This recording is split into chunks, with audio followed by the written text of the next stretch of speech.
नमस्कार, मैं हूं आपके साथ विभा उपाध्याय और आप सभी दर्शकों का अन्नदाता कार्यक्रम में स्वागत करती हूं। हमारे देश का किसान जन का पोषक है, वो श्रम का देवता है, अन्नदाता है। उसमें ही भारत की आत्मा निवास करती है और ऐसे ही किसानों की प्रगति के लिए हम खेती बाड़ी से जुड़ी हुई बहुत सी नई लाभकारी जानकारियां हर रोज सुबह लेकर आते हैं। तो चलिए कार्यक्रम शुरू करने से पहले देखते हैं क्या है आज के अन्नदाता में। मधुमक्खी पालन व्यवसाय को खेती किसानी से जुड़े लोग या फिर बेरोजगार लोग अपनाकर लाखों की कमाई कर सकते हैं। इस व्यवसाय को कम लागत में छतों पर, खेत की मेड़ों के किनारे और तालाबों के किनारे किया जा सकता है। जिन किसानों की जोत छोटी है वह खेती बाड़ी के साथ साथ मधुमक्खी पालन व्यवसाय को आसानी से कर सकते हैं, बशर्ते आपको इसके बारे में सही जानकारी होनी चाहिए। तो इसकी समस्त जानकारी के लिए मिलते हैं डॉक्टर हरीश शर्मा से। तो मधुमक्खी पालन आज के संदर्भ में एक बहुत ही महत्वपूर्ण विषय बन गया है। महत्वपूर्ण हमारे लिए भी है, किसान के लिए भी है और रोज़गार उपलब्ध करवाने के लिए भी है। और इसकी जो सबसे अहम भूमिका है मधुमक्खियों की व अन्य कीट परागणकर्ताओं की, उसको देखते हुए आज इस व्यवसाय की न केवल प्रदेश में लेकिन हमारे देश में जो हमारी जितनी भी डेवलपमेंट स्कीम्स हैं उनमें से एक इम्पॉर्टेंट स्कीम जो है तो मधुमक्खी पालन भी उभर करके आ रहा है।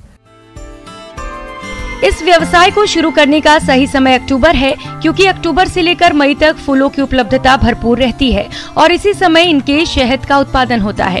बाकी समय लगभग 4 से 5 माह मधुमक्खियों को कृत्रिम आहार, चीनी या गुड़ का घोल देकर जिंदा रखना होता है। अगर आप भी इस व्यवसाय को शुरू करना चाहते हैं तो शासन द्वारा मिलने वाले अनुदान का लाभ उठाकर इस व्यवसाय को शुरू करें। तो जब मौन पालन की बात आती है तो सबसे पहले तो ये है कि कौन कौन से प्रजातियां हैं जिनके साथ हम मौन पालन कर सकते हैं।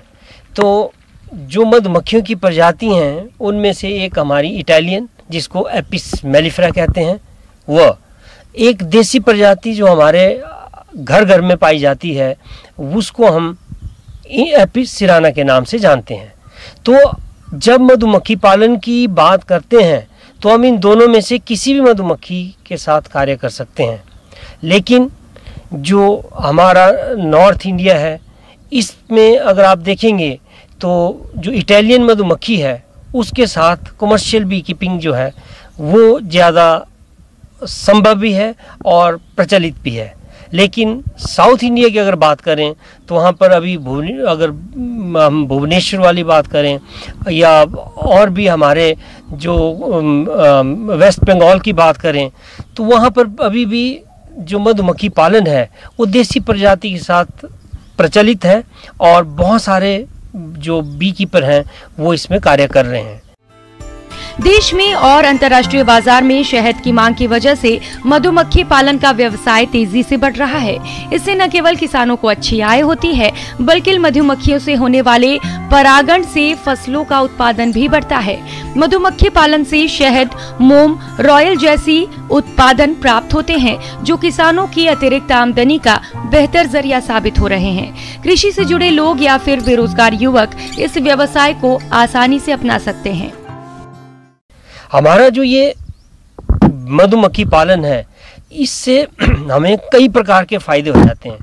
एक तो आप मधुमक्खी पालन कर रहे हैं जिससे जो मधुमक्खी को पाल रहे हैं उनको अतिरिक्त आय प्राप्त हो रही है। इसके साथ साथ ही जहां उन्होंने मधुमक्खियां अपनी रखी हैं तो उसके 2 से 3 किलोमीटर के दायरे में वो विभिन्न प्रकार के फसलों में परागण करती हैं जिससे हमारी फसलों की उत्पादकता बढ़ती है।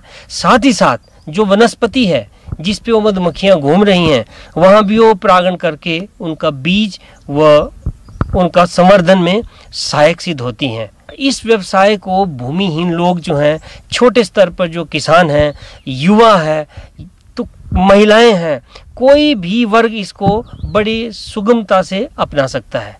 मैं तो ये कहूँगा कि अगर आप मधुमक्खी पालन व्यवसाय अपनाना चाहते हैं, छोटे स्तर पर भी अपना सकते हैं, मध्यम स्तर पर भी अपना सकते हैं और कमर्शियल लेवल पे भी अपना सकते हैं, जिससे पूरे के पूरे परिवार का खर्चा मौन पालन से ही चलेगा। लेकिन सबसे पहले हमें एक प्रशिक्षण की आवश्यकता होती है। प्रशिक्षण जो हमें कुशलतापूर्वक मौन वंशों के प्रबंधन के बारे में, उनकी बीमारियों के बारे में, उनकी स्थापना के बारे में, उनके स्थानांतरण के बारे में, इत्यादि इत्यादि जो भी इसकी महत्वपूर्ण बातें हैं उनके बारे में संपूर्ण जानकारी के साथ साथ हमारा जो कौशल विकास कहते हैं मधुमक्खी पालन में वो हो जाए। तो उसके लिए विभिन्न प्रकार की जो है हमारी संस्थाएं हैं जो प्रशिक्षण देती हैं।